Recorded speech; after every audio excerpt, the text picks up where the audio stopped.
ಕೋಪಗೊಂಡಾಗ ಹೇಗಿರ್ತಿತ್ತು ಅವರ ಬರವಣಿಗೆ, ಅಥವಾ ಸಂತೋಷದಲ್ಲಿದ್ದಾಗ ಹೇಗಿರ್ತಿತ್ತು? ಏನಾದರೂ ಬದಲಾವಣೆ ನಿಮಗೆ ಕಾಣಿಸ್ತಾ ಇರ್ತಿತ್ತಾ, ಅಥವಾ ನಿಮ್ಮ ಮೇಲೆ ಪರಿಣಾಮ ಬೀರ್ತಾ ಇತ್ತಾ? ಬರವಣಿಗೆ ಮಾಡುವಾಗ ಯಾವ ಸಿಟ್ಟು ಮಾಡ್ತಿರ್ಲಿಲ್ಲ, ಕೋಪ ಮಾಡ್ತಿರ್ಲಿಲ್ಲ. ಅವರ ಡ್ಯೂಟಿ ಪ್ರಕಾರ ಬರ್ತಿದ್ರು, ಹಾಗೆ ಬರವಣಿಗೆ ಮಾಡಿಸ್ತಾ ಹೋಗ್ತಿದ್ರು. ಒಂದು ದಿವಸ ಸಿಟ್ಟು ಬರೋದಂದ್ರೆ ಯಾವಾಗಂದರೆ, ಕೆಲವು ಸರ್ತಿ ನೋಡ್ಲಿಕ್ಕೆ ಬರ್ತಾರೆ ವಿಸಿಟರ್ಸ್.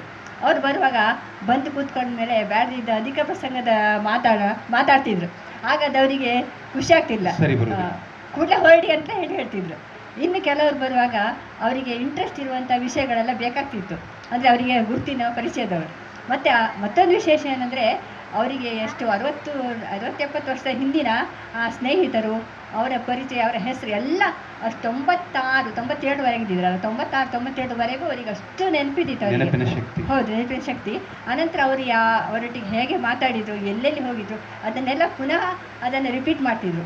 ಮತ್ತು ಬಂದವರಿದ್ದಾರಲ್ಲ, ಅವರಿಗೆ ಹೋಗುವಾಗ ತಮಗೆ ಬಂದ ಸ್ಮರಣಿಕೆಗಳನ್ನು ಅದನ್ನೆಲ್ಲ ಕೊಟ್ಟು ಕಳಿಸ್ತಿದ್ರು. ಅನಂತರ ಬಂದವರಿಗೆ ಬಂದ ಕೂಡಲೇ ಅತಿಥ್ಯ ಸತ್ಕಾರ, ಬಹಳ ಒಳ್ಳೆ ಅತಿಥ್ಯ ಸತ್ಕಾರ ಮಾಡ್ತಿದ್ರು. ಬಂದ ಕೂಡಲೇ ಅವರಿಗೆ ಒಂದು ಲೋಟ ಪಾನೀಯ ತಂದು ಕೊಡು ಅಂತ ಹೇಳಿ ಕುಡಿಸಿ ಅನಂತರ ಮಾತಾಡ್ತಿದ್ರು. ಇನ್ನೊಬ್ಬರು ಯಾರೊಬ್ಬರು ಹೀಗೆ ಅವರು ಅಕಾಡೆಮಿ ಅಧ್ಯಕ್ಷರಿದ್ದಾಗ ಅವರಿಗೆ ಪ್ರಶಸ್ತಿ ಕೊಡುವಂಥ ಮಂಡಳಿ ಅಧ್ಯಕ್ಷರು ಮಾಡಿದರು. ಹೀಗೆ ಒಬ್ಬರು ಬಂದಿದ್ದರು, ಯಕ್ಷಗಾನದವರೊಬ್ಬರು ಬಂದು ಕೆಳಗೆ ಕೂತ್ಕೊಂಡಿದ್ರು. ಕಡೆ ಕಾರಂತರ ಅವ್ರು ಕೇಳಿದ್ರು, ನನ್ನ ಹತ್ರ ಕಾರಂತರ ಮೇಲೆ ಇದ್ದಾರಾ ಹೇಳಿ. ಹೌದು ಅಂತ ಹೇಳಿದ್ರು. ಕಡೆ ಕಾರಂತರ ಹತ್ರ ಹೇಳಿದ್ರು. ಅವ್ರು ಕೆಳಗೆ ಇಳಿದು ಬಂದು ಏನು ಬಂದದ್ದು ಕೇಳಿದ್ರು. ಕಡೆಗೆ ಅವ್ರು ಹೇಳಿದ್ರು, ನೀವು ಇದರದ ಪ್ರಶಸ್ತಿ ಕೊಡುವ ಮಂಡಳಿ ಅಧ್ಯಕ್ಷರಲ್ವಾ, ನನಗೊಂದು ಪ್ರಶಸ್ತಿ ಬೇಕಿತ್ತು, ನನಗೊಂದು ಇದು ಮಾಡ್ತೀರಾ, ಇನ್ಫ್ಲೂಯೆನ್ಸ್ ಮಾಡ್ತೀರಾ ಹೇಳಿ. ಆಗ ಜೋರು ಸಿಟ್ಟುವಂಥವರಿಗೆ. ಪ್ರಶಸ್ತಿ ಎಂಬುದು ನೀವು ಬೇಡ್ಕೊಂಡು ಬರೋದಲ್ಲ, ಎಲ್ಲರ ಮನೆಗೆ ಹೋಗಿ ಆ ಪ್ರಶಸ್ತಿ ಎಂಬುದು ನಿಮ್ಮನ್ನು ಹುಡ್ಕೊಂಡು ಬರಬೇಕು. ಈಗ ಎಷ್ಟೋ ಜನ ಬಂದು ಕೇಳ್ತಾ ಹೋಗ್ತಾರೆ. ಅದಕ್ಕೆ ದಯವಿಟ್ಟು ನೀವು ಇಲ್ಲಿಂದ ಹೊರಡಿ ಅಂತ ಜೋರು ಸಿಟ್ಟು ಮಾಡಿ ಅವ್ರನ್ನ ಕಳಿಸಿಕೊಟ್ರು. ಹಾಗೆ ಅವರಿಗೆ ಅದಕ್ಕೆಲ್ಲ ಸಿಟ್ಟು ಬರ್ತದೆ. ಮತ್ತು ಬೇರೆ ವಿಷಯದಲ್ಲಿ ಯಾವಾಗಲೂ ಸಿಟ್ಟು ಬರೋದಿಲ್ಲ. ನಮ್ಮ ಪರಿಚಯದವರೊಬ್ಬರು, ಅವರು ಮೂಡಬಿದ್ರೆ ಕಾಲೇಜಿನ ಲೆಕ್ಚರರ್. ಅವರಲ್ಲಿ ಫಂಕ್ಷನ್ ಆಯಿತು, ವಾರ್ಷಿಕೋತ್ಸವ. ಆಗ ಅವರು ಹೇಳಿದಂತೆ ಕಾರಂತರನ್ನು ನಮ್ಮ ಈ ಫಂಕ್ಷನ್ಗೆ ಅಧ್ಯಕ್ಷರನ್ನಾಗಿ ಕರೆಸಬೇಕು, ಅದಕ್ಕೆ ನೀವೇ ಹೋಗಿ ಇವರಿಗೆ ಸಂಧಾನಕ್ಕೆ ಕಳಿಸಿಕೊಟ್ಟಿದ್ರು, ನೀವೇ ಹೋಗಿ ಅವರನ್ನು ಕೇಳಿ ಹೇಳಿ.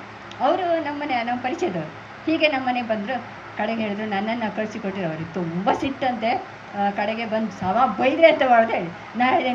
ನಾವು ಹೇಳಿದೆವು, ನೀವು ಅಷ್ಟು ಸಿಟ್ಟು ಮಾಡಬೇಕಂತಿಲ್ಲ, ಅವರು ನೀವು ಹೋಗಿ ನೀವು ಮಾತಾಡಿ, ಪ್ರತಿಯೊಬ್ಬರು ಬಾಯಿಂದ ಹಿಡ್ಕೊಂಡು ಸಿಟ್ಟು ಬರೋದಿಲ್ಲಲ್ಲ, ಅದಕ್ಕೆ ನೀವು ಹೋಗಿ ಮಾತಾಡಿ ಅಂತ ಹೇಳಿ. ಅನಂತರ ಹೋಗಿ ಮಾತಾಡಿ ಅನಂತರ ಅವ್ರ ಹತ್ರ ನಮ್ಮ ಶಾಲೆಯ ವಾರ್ಷಿಕೋತ್ಸವ, ಕಾಲೇಜಿನ ವಾರ್ಷಿಕೋತ್ಸವ ಬನ್ನಿ ಅಂತ ಇನ್ವಿಟೇಷನ್ ಕೊಟ್ಟಾಗ ಅಂತ ಹೇಳಿದಂತೆ. ಆಗ ಅಲ್ಲಿ ವಿಷಯ ಹೇಳಲಿಲ್ಲ. ಅವರು ಫಂಕ್ಷನಿಗೆ ಹೋದ ಅವರ ವಾರ್ಷಿಕೋತ್ಸವದ ಪುಸ್ತಕ ತಗೊಂಡ್ರಂತೆ.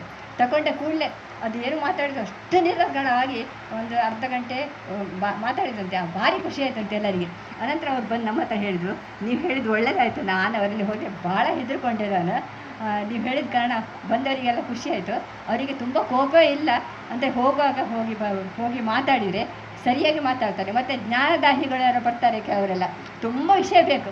ಮತ್ತು ಇವ್ರದ್ದೇನೆಂದರೆ ಎಲ್ಲ ಕವಿಗಳ ಹಾಗೆಲ್ಲ ಕತೆ ಬರೆಯೋರು, ಕಾದಂಬರಿಕಾರರೆಲ್ಲ ನೋಡ್ತೀರಾ ನೀವು, ಒಂದು ಕಾದಂಬರಿ ಅಥವಾ ಒಂದು ಕವನ ಮೊದಲು ನಾವು ಹೇಳ್ತಿದ್ದೆ, ಯಾರು ರವೀಂದ್ರನಾಥ್ ಠಾಗೂರ್ ಅಂತೇಳಿ ಹೇಳ್ತೀರ, ಹಾಗೆ ಇವರ ಬರೀ ಕತೆಗಾರರು ಒಂದಲ್ಲ, ಇವರು ವಿಜ್ಞಾನ ಮತ್ತು ಮಕ್ಕಳ ಯಕ್ಷಗಾನ ಪ್ರತಿಯೊಂದು ಇದರಲ್ಲಿ ಉಂಟು, ಎಲ್ಲ ಕ್ಷೇತ್ರಗಳಲ್ಲಿ ಅತ್ಯಂತ ಆಶ್ಚರ್ಯ. ಅನಂತರ ಅವರು 21ನೇ ವರ್ಷದಿಂದ ಸಾಧಾರಣ ಕಾಲೇಜನ್ನು ಬಿಟ್ಟು ಕೂಡಲೇ ಅವರು ಬಂದ್ರಿ ಅಲ್ಲಿಗೆ ಚಳವಳಿಗೆ ಧುಮುಕಿದ್ರು, ಗಾಂಧೀಜಿ ಚಳವಳಿಗೆ ಧುಮುಕಿ. ಅನಂತರ ಅವರು ಗಾಂಧೀಜಿ ಚಳವಳಿ ಸೇರಿಕೊಂಡಾಗ ಗಾಂಧೀಜಿಯವರು ಅವ್ರದ್ದೆಲ್ಲ ಪ್ರೋತ್ಸಾಹ ಕೊಟ್ಟಿದ್ರು. ಖಾದಿ ಮಾಡಿದ್ರು, ತಯಾರಿಸಿದ್ರು, ಖಾದಿಗಳನ್ನು ವಸ್ತ್ರ ಎಲ್ಲ ಮಾಡಿ ಅದಕ್ಕೋಸ್ಕರ ಕೆಲಸ ಓದಿ ಬಿಟ್ಟು ಬಂದು ಎಲ್ಲ ಮಾಡಿದರು. ಆನಂತರ ಅವರಿಗೆ ಗಾಂಧಿಯವರ ಒಂದು ಮಾತು ಖುಷಿಯಾಗಲಿಲ್ಲ ಅಂತೆ ಅವರಿಗೆ. ಅಂದರೆ ಅವ್ರು ಹೇಳಿದಂತೆ ವೇಶ್ಯೆಯರ ಸಮಸ್ಯೆಗೆ ಇವರು ಅದನ್ನು ಸಹ ಆ ಕಾಲದಲ್ಲಿ ನಿಮಗೆ ಆಶ್ಚರ್ಯ ಆಗ್ಬೋದು, ಆ ಕಾಲದಲ್ಲಿ ಯಾರೂ ಮಾಡೋದಿಲ್ಲ. ವೇಶ್ಯರ ಸಮಸ್ಯೆಗೆ ಉತ್ತರ ಕೊಟ್ಟಂದರೆ ವೇಶ್ಯರನ್ನು ಹಾಗೆ ಇರಬೇಕು ಅಂತ ಹೇಳಿದಂತೆ. ಆಗ ಅವರಿಗೆ ಬಹಳ ಸಿಟ್ಟು ಬಂದು ಉತ್ತರ ಕನ್ನಡದ 2-3 ಜನ ಇವರ ಅದೇ ಪದ್ಧತಿಯವರಿಗೆ ಮದುವೆ ಮಾಡಿಸಿದ್ರಂತೆ. ಅದು ನಿಜವಾಗಿ ಖುಷಿ ಮಾಡ್ಬೋದಂಥ ವಿಷಯ. ಆ ಕಾಲದಲ್ಲಿ ಇವ್ರು ಯಾರು ಮಾಡ್ತಿದ್ದನ್ನು ಇವ್ರು ಮಾಡಿದ್ರಲ್ಲ ಅಂತ. ಮತ್ತು ನಡೆದಾಡುವ ವಿಶ್ವಕೋಶ ಅಂತ ಹೇಳ್ತಾರೆ.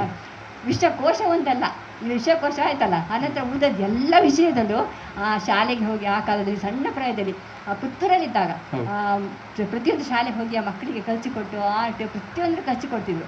ಅನಂತರ ಪುಸ್ತಕ ಬರೆಯುವಾಗ ಮಕ್ಕಳ ಬಗ್ಗೆ ತುಂಬ ತಲೆಬಿಸಿ ಮಾಡಿ ಅವ್ರು ಹೇಗೆ ಮುಂದೆ ಬರಬೇಕು. ಈಗ ಮಕ್ಕಳೆಲ್ಲ ಬಹಳ ಪುಸ್ತಕ ರಾಶಿ ಹೊತ್ಕೊಂಡು ಹೋಗ್ತಿದ್ದಾರಲ್ಲ, ಅದನ್ನು ಕಡಿಮೆ ಮಾಡಬೇಕಂತ ಅವರ ಕಳಕಳಿ. ಹಾಗಾಗಿ ಅವ್ರದ್ದು ನಿಜವಾಗಿ ಮೆಚ್ಚುವಂಥ ಇದು. ಯಾವ ಸಾಹಿತಿಗಳು ಇಲ್ಲದಿದ್ದ ಒಂದು ಇದು ಉಂಟು ಅವರಲ್ಲಿ, ಭಂಡಾರ. ಮತ್ತೆ ಅವರಿಗೆ ಬಂದ ಎಲ್ಲದಕ್ಕೂ ಅವರೊಂದು ಪ್ರತ್ಯುತ್ತರ ಬರಿತಾ ಇದ್ರು ಅಂತ ಹೇಳ್ಕೊಂಡು ನಾವು ಕೇಳಿದ್ದೇವೆ. ಅದಂದ್ರೆ ನಾನು ಆಶ್ಚರ್ಯ, ಅವ್ರದ್ದು ದಣಿವಿರುವಂಥ ಇದಕ್ಕಿಂತ ದುಡಿಮೆ. ಕೆಲವು ಸರ್ತಿ ಎಷ್ಟು ಗಂಟೆಗಟ್ಟಲೆ ಪ್ರಯಾಣ, ಅವರಿಗೆ ಹುಬ್ಬಳ್ಳಿಗೆ ಧಾರವಾಡಕ್ಕೆಲ್ಲ ಕರೀತಾ ಇರ್ತಾರೆ. ಆಗ ಅವರು ಕಾರಲ್ಲಿ ಪ್ರಯಾಣ ಮಾಡಿ ಹೋಗುವಾಗ ಮಧ್ಯದಲ್ಲಿ ಹೋಟ್ಲಿಗೆ ಹೋಗೋದಿಲ್ಲ. ಅವರ ಕೆಲಸ ಡ್ರೈವರ್ ಹತ್ರ ಹೋಗಿ ಕಾಫಿ ಕುಡ್ಕೊಂಡು ಬಾ ಅಂತ ಹೇಳ್ತಿದ್ರು. ಮತ್ತೆ ಹೋಗುವಾಗ ನೀವೆಲ್ಲ MTR ನೋಡಿದ್ರೆ ready to eat ready to drink ಇಲ್ವಾ, ಆ ಥರ ಬ್ರೂ ಹುಡಿ ಮತ್ತು ಹಾಲಿನ ಪೌಡ್ರ್ ಮತ್ತು ಸಕ್ಕರೆ ಪೌಡ್ರ್ ಅಷ್ಟನ್ನು ಮಿಕ್ಸ್ ಮಾಡಿ ತಗೊಂಡು ಹೋಗ್ತಿದ್ರು. ಆನಂತರ ಒಂದು ಫ್ಲಾಸ್ಕಲ್ಲಿ ಬಿಸಿ ನೀರು ತಗೊಂಡು ಹೋಗ್ತಿದ್ರು. ಅನಂತರ ದಾರಿಯಲ್ಲಿ ಹೋಗುವಾಗ ಅದನ್ನು ಮಿಕ್ಸ್ ಮಾಡಿ ಒಂದು ಲೋಟ ಕುಡಿತಿದ್ರು. ಹೋಗಿ ಬರುವಾಗ ಸಾಧಾರಣ ಬೆಳಿಗ್ಗೆ ಹೊರಟರು, ಸಾಧಾರಣ ಅಲ್ಲಿಂದ ಮನೆಗೆ ಬರುವಾಗ ಸಾಧಾರಣ 4:15 ಗಂಟೆ ಆಗ್ತಿತ್ತು. ಅಷ್ಟು ಹೊತ್ತಿಗೆ ಬಂದವರು ರೆಸ್ಟ್ ತಗೊಳ್ತಿರ್ಲಿಲ್ಲ. ಬಂದವರೇ ಕೈಕಾಲು ತೊಳೆದು ಅವರ ಡ್ರೆಸ್ ಎಲ್ಲ ಚೇಂಜ್ ಮಾಡಿ ಆ ದಿನವೂ ಸಿಕ್ಕಾಪಟ್ಟೆ ಪತ್ರ ಬರ್ತಿತ್ತು ಅವರಿಗೆ. ಅಂದರೆ ಎಜುಕೇಷನಿಗೆ ನಮಗೆ ಸಹಾಯ ಮಾಡಿ, ಮತ್ತು ಕೆಲವರಿಗೆ ಹುಷಾರಿಲ್ಲ ನನಗೆ ಸಹಾಯ ಮಾಡಿ ಅಂತ ಬರೀತಿದ್ರು. ಮತ್ತು ಕೆಲವರು ಹೀಗೆ ಬರೀತಿದ್ರು. ಆ ಪ್ರತಿಯೊಂದು ಪತ್ರಕ್ಕೂ ಬಂದವರೇ ಕಾಲು ತೊಳೆದು ಮತ್ತು ಕಾಫಿ ಕುಡಿದೆಲ್ಲ ತಗೊಳ್ಳಿ ಬಂದ ಅಷ್ಟು ಲೇಖನವನ್ನು ನೋಡಿ ಅನಂತರ ಅದನ್ನು ಸೆಟ್ ಮಾಡಿರ್ತಿದ್ರು. ಅಷ್ಟು ಪತ್ರಕ್ಕೆ ಉತ್ತರವನ್ನೇ ಅದನ್ನು ಮರುದಿನ ಪೋಸ್ಟಿಗೆ ಹೋಗಲೇಬೇಕು ಅವರಿಗೆ. ಹಾಗೆ ಅಷ್ಟು ಸ್ಟ್ರಿಕ್ಟ್ ಜೀವನ ಮಾಡಿ ನಡೆಸ್ಕೊಂಡು ಹೋಗ್ತಿದ್ರು. ಅದೊಂದು ಆಶ್ಚರ್ಯದ ವಿಷಯ ಅಲ್ವಾ? ಖಂಡಿತ. ಕಾರಂತರ ಅಂದರೆ ಅದೇ ನಾವು ಹೇಳಿದಾಗೆ ನಮಗೆ ಒಂದು ಕೌತುಕವೇ. ರಮಣ್ಣ, ನಿಮ್ಮಲ್ಲಿಗೆ ಬರ್ತೇನೆ, ತುಂಬ ಹೊತ್ತಾಗಿರ್ಬೇಕು ನಿಮಗೆ. ಕಾರಂತರ ಬಗ್ಗೆ ಅವರನ್ನು ಇವತ್ತಿನ ಪೀಳಿಗೆಗೆ ನಾವು ಹೇಳುವುದಾದರೆ, ಇಂದಿನ ಯುವ ಜನಾಂಗಕ್ಕೆ ಏನು ನಮ್ಮ ಪ್ರಶಾಂತ್ ಕುಂದರ್ ಸರ್ ಆಗೋಕ್ಕೆ ಹೇಳಿದರು, ಅದನ್ನು ನಾವು ರವಾನಿಸ್ತೇವೆ ಎನ್ನುವಂಥ ಆತಂಕವನ್ನು ಅವರು ವ್ಯಕ್ತಪಡಿಸಿದ್ರಲ್ಲ. ಇಂದಿನ ಯುವ ಜನಾಂಗಕ್ಕೆ ಕಾರಂತರ ಬಗ್ಗೆ ನೀವು ಹೇಳುವುದಾದರೆ, ಒಂದು 2-3 ಮಾತಲ್ಲಿ ಹೇಳುವುದಾದರೆ ಹೇಗೆ ಹೇಳ್ಬೋದು? ಕಾರಂತರ ಬಗ್ಗೆ ಇಂದಿನ ಯುವಕರಿಗೆ ಹೆಂಗೆ ಮಾದರಿಯಾಗಿ ಇರ್ಬೇಕಂತ ಹೇಳ್ಕೊಂಡು. ಮಾದರಿಯಾಗಿ ಇರೋದು ಅಂತ ಹೇಳಿದ್ರೆ, ಅವರಿಗೆ ಸುಳ್ಳು ಹೇಳಬಾರ್ದು, ಸತ್ಯವನ್ನು ಪಾಲಿಸಬೇಕು. ಸತ್ಯವನ್ನು ಪಾಲಿಸಬೇಕು. ಮತ್ತು ನೋಡಿದ್ದನ್ನು ಕರೆಕ್ಟಾಗಿ ವಿವರಿಸಿ ಹೇಳುವಂಥ ಬುದ್ಧಿ ಇರಬೇಕು. ಅದಕ್ಕೆ ಒಂದೂವರೆ ಸೇರಿಸಿ ಅದನ್ನು ಹೇಳಿದರೆ ಅವ್ರನ್ನ ನಂಬೋದಿಲ್ಲ. ಮತ್ತು ಅವರು ಯಾವಾಗಲೂ ಈಗ ಒಂದು ಮಾತು ಇನ್ನೊಂದು ಮಾತು ಹೇಳುವವರಲ್ಲ. ಅವರು ಒಂದು ಸರ್ತಿ ಒಂದು ಮಾತು ಹೇಳಿದರೆ ಆಯಿತು, ಅದೇ ಮುಗೀತು. ಆ ಥರ ಪ್ರಕೃತಿ ಅವರದ್ದು. ಅಂದರೆ ಒಟ್ಟಾರೆ ಟು ದ ಫ್ಯಾಕ್ಟ್, ಅಂದರೆ ವಸ್ತುಸ್ಥಿತಿಗೆ ಸರಿಯಾಗಿ ನೀವಿರಿ ಅಂತ ಕಾರಂತರ ಸಂದೇಶವನ್ನು ನಾವು ಇಂದಿನ ಯುವ ಜನಾಂಗಕ್ಕೆ ಕೊಡಬಹುದು ಎನ್ನುವುದನ್ನು ಅವರ ಹತ್ತಿರದಲ್ಲಿ ಬಲ್ಲವರಾಗಿ ತಾವು ಹೇಳಿದ್ವಿ.